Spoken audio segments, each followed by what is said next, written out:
Welcome back to the channel and to even more 2K24 things you might not know, the series where we take a look at the many amazing details and lesser known things that this year's game features. First up, let's talk Money in the Bank. So Money in the Bank might not be a new thing for the game, but what you might not know is that select superstars will feature a special Money in the Bank introduction when holding it. For example, Damian Priest and Austin Theory. Making his way to the ring, representing the Judgment Day, from New York City, weighing in at 249 pounds, Senor Money in the Bank, Damian Priest! Making his way to the ring, from Atlanta, Georgia, weighing in at 220 pounds, the youngest Mr. Money in the Bank in WWE history, Austin Theory! So we're all going to be aware of the awesome new ability to throw a weapon, but there might be more uses to it than you realised, as throwing a weapon can break up a pin, it can knock your opponent off the apron, it can stop your opponent from climbing a ladder, it can knock your opponent off the turnbuckle,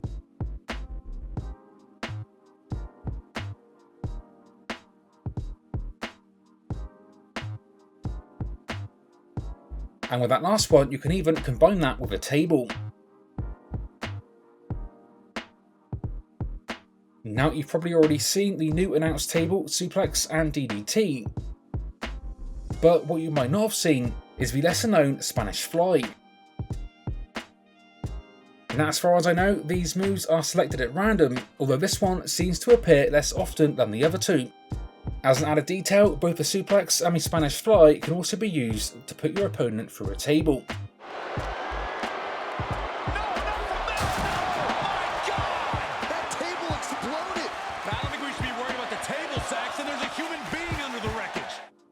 Sticking with the announcer's table, as a bonus weapon, the water bottle that sits on it can also be used. To get it, interact with the table by either pulling the top off or by putting your opponent through it.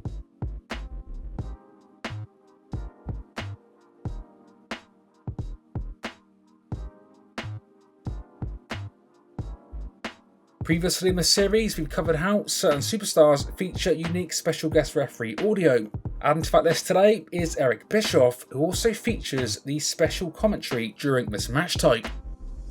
Whether he's behind the scenes, in the ring, or serving as a guest referee, I'm not so sure Eric Bischoff is a guy you can trust. How dare you, Saxton? Bischoff knows this business inside and out and will do a great job as our referee, just like he has in the past.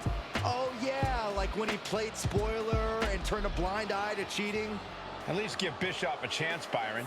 Maybe he's turned over a new leaf. I want everyone to know I'll be watching him closely for any discrepancies in his refereeing. Oh, well, good. Thank you. I feel safer already. Away we go with Eric Bischoff in control of the action. Frankly, I don't know what to expect with Bischoff as our referee.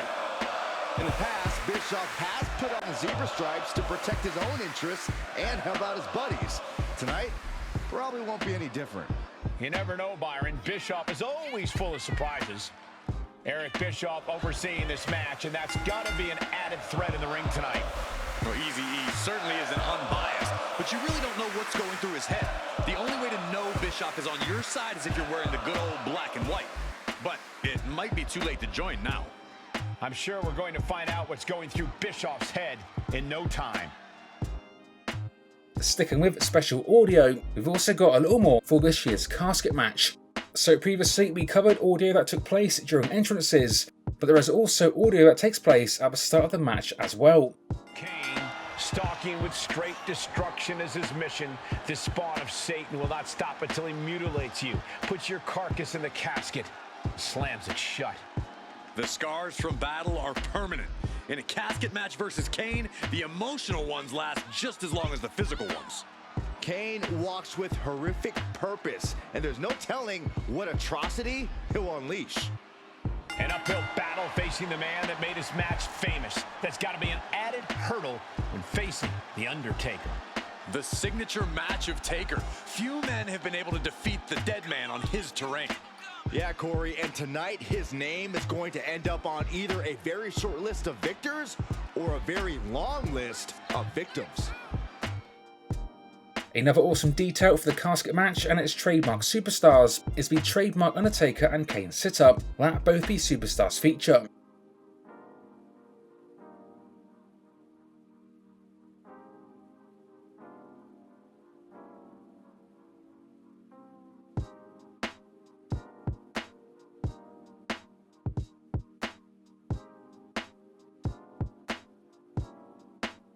Another small but awesome detail this year is that once again managers will wear their entrance gear at ringside. Now whilst this one isn't entirely new to the series, it is something that's been brought back this year that didn't feature last year.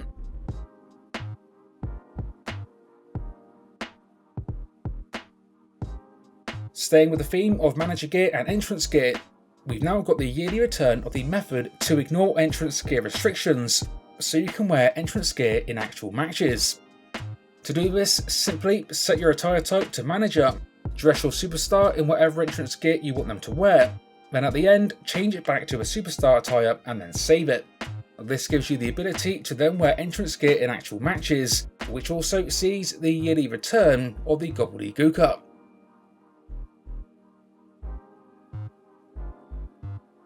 So one of this year's brand new paybacks is the very awesome looking fireball.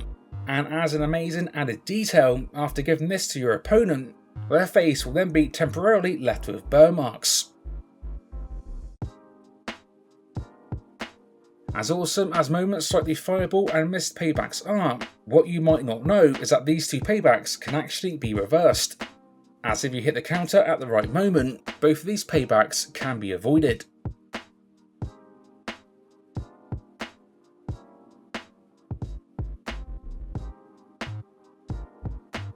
This year's 2K Showcase features some of the best details the mode has featured in many years, including multiple what-if scenarios when certain superstars win the match that weren't supposed to. One example of this is when HBK defeats The Undertaker at WrestleMania, where you'll instead see this moment, which comes complete with audio confirming that HBK has ended the streak of the dead man.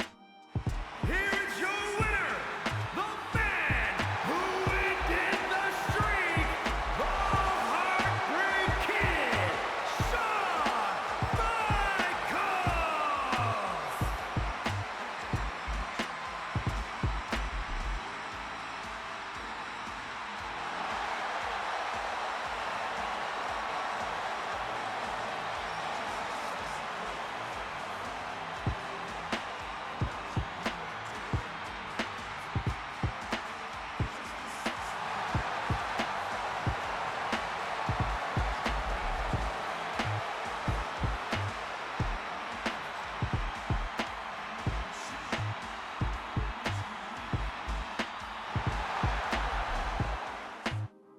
Now we all know this year's game features a crazy amount of details via audio, including Rivals commentary, and to that list today we have got commentary for when Jey Uso takes on his brother Solo Sikoa. A cold look in the eyes of Solo Sikoa, seemingly staring right through his older brother, Jey Uso. Solo is bound by duty as the enforcer, not emotion.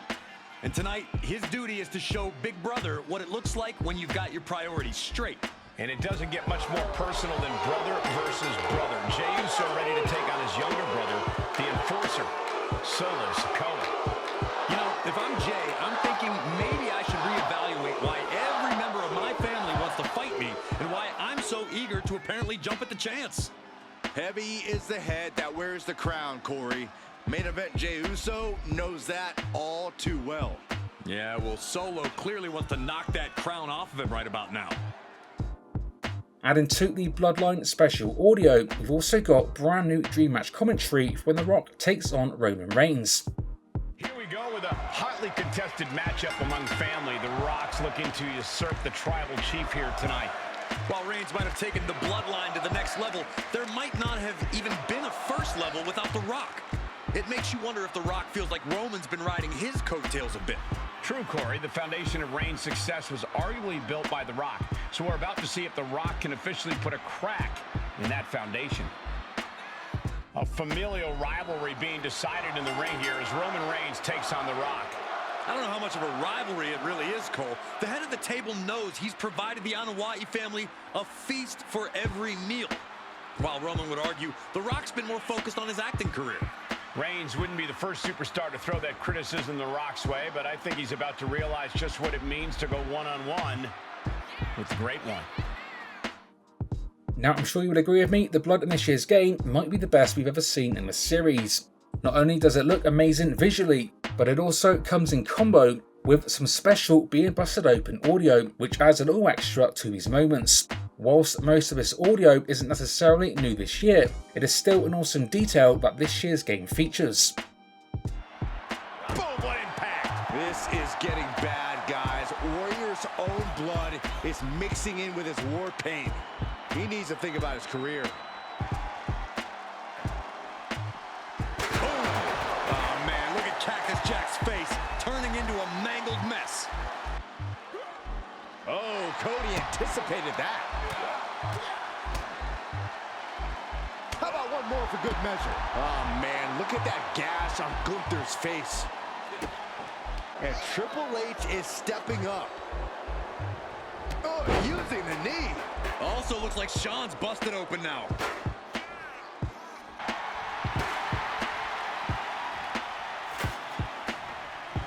Oh no, that's a lot of blood now coming from Orton's head.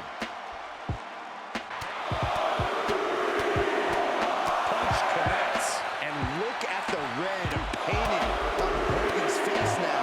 Catches a punch. What a boot. Look at that gash on the face of Kane.